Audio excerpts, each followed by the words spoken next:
Top quality और consistent performance के लिए सिर्फ सिल्वर पंप्स। टॉप क्वालिटी और कंसिस्टेंट परफॉर्मेंस के लिए सिर्फ सिल्वर पंप्स, नाम याद रखना। धाराशिवचे खासदार ओमराजे निंबाळकर आपल्या बरोबर आहेत।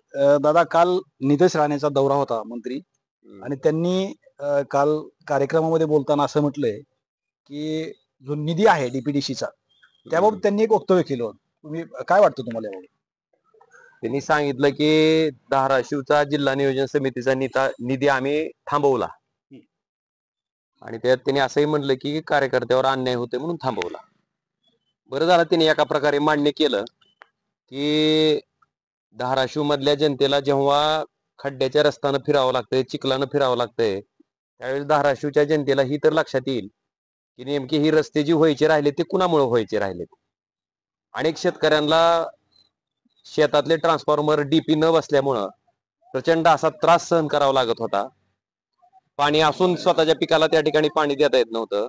त्यांच्याही लक्षात येईल की हे नेमकं थांबलंय कुणामुळं, कारण काल स्वतः भाजपाच्या मंत्र्यांनीच त्या ठिकाणी कबूल केला की जिल्हा नियोजन समितीचा निधी आम्ही थांबवला।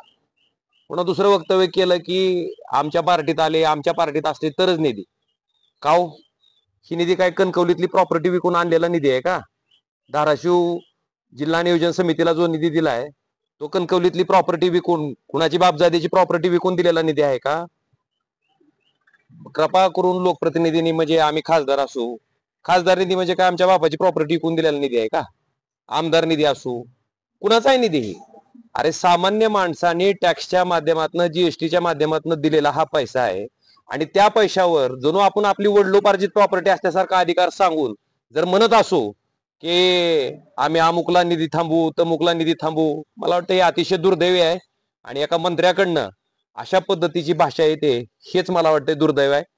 दुसरं मला विचारायचं आहे की भारतीय जनता पार्टीचं जर पाठीमागं तुम्ही बॅनर बघितलं, तिथं कायम लिहिलेलं असते बघा, राष्ट्र प्रथम, पार्टी द्वितीय आणि व्यक्ती तृतीय। कुठे गेलं ती? म्हणजे लोकांना चिखलातून, खड्ड्यातून त्या ठिकाणी लोक जावेत, मरावेत, काय ह्यांना फरक पडणार नाही। शेतकऱ्याला लाईट त्या ठिकाणी मिळू नये, काय ह्यांना फरक पडणार नाही। यांना फक्त कार्यकर्ता, नेमका अन्याय काय झाला ते तर कळू द्या कार्यकर्त्यावर। म्हणजे सर्वसामान्य लोकांशी काही देणं घेणं नाही, सर्वसामान्यांच्या व्यथेशी काही देणं घेणं नाही। आणि मला खात्री आहे की जनता हे सगळं बघायला लागली की तुम्ही टाकलेल्या मताचा त्यांना कशा पद्धतीनं मस्ती आलेली आहे, माज आलेली आहे, आणि जनता हा माज उतरवल्याशिवाय गप्प बसणार नाही। त्यांनी दुसरं एक वक्तव्य केलं की तुम्ही बोललात थोडं, परंतु जी मत्स्य व्यवसायाच्या संदर्भातली जी काम आहे ती फक्त भाजपच्या कार्यकर्त्यालाच द्यायची, बाकी कुठल्याही कार्यकर्त्याला द्यायची। अहो, आम्ही जेव्हा खासदार म्हणून निवडणूक लढवतो, बरोबर आहे, आम्ही एका पार्टीकडून निवडणूक लढवतो, आमदार म्हणून निवडणूक लढवतो, एका पार्टीकडून निवडणूक लढवतो, पण आम्ही एकदा का निवडून आलो, त्या सभागृहात गेल्याच्या नंतर जेव्हा आम्ही शपथ घेतो, त्या शपथेचं काय झालं? कारण मी खासदार आहे, मला त्यांना नम्रपणे सांगायचंय की माझ्याकडे आलेल्या कामाच्या माणसाला मी कधीच विचारलं नाही की तुझी पार्टी कोणची आहे, तुझा धर्म कोणचा आहे, तुझी जात कोणची आहे। मी खासदार आहे, भाजपचा जरी माणूस आला, कट्टर कार्यकर्ता आला, आणि त्याचं जर माझ्याकडे काम असेल तर माझं कर्तव्य आहे पहिलं की त्याचं काम मला करून देणं, ही माझी जबाबदारी आहे। मी संविधानाची त्या ठिकाणी जी तरतूद आहे त्या तरतुदीप्रमाणे ईश्वराला साक्ष ठेवून मी शपथ घेतलेली आहे। मला वाटतं त्या शपथेचा विसर आपल्याला पडू देता कामा नये, आणि अशा पद्धतीनं पक्ष केंद्रित, व्यक्ती केंद्रित बोलणं मला वाटतं संविधानालाच हारताळ फासण्याचा प्रकार आहे।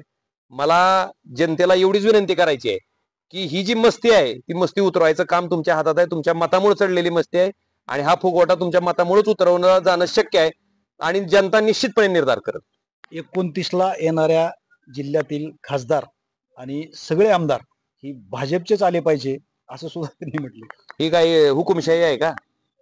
हुकुमशाही ही म्हणजे राजा बोलेन दल आले का? दाखवतील लोक।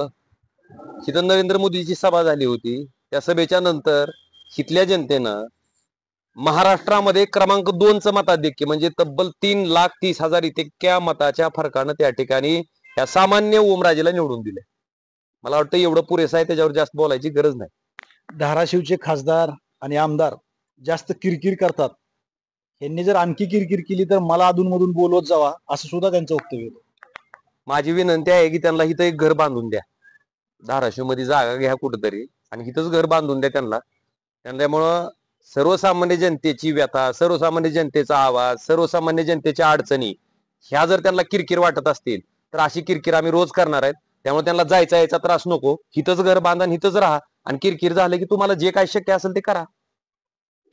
एकंदरीतच खासदार ओमराजे निंबाळकर यांनी त्यांच्या शैलीमध्ये मंत्री नितेश राणे यांना उत्तर दिलंय. श्रीराम क्षीरसागर, TV9 मराठी, धाराशिव.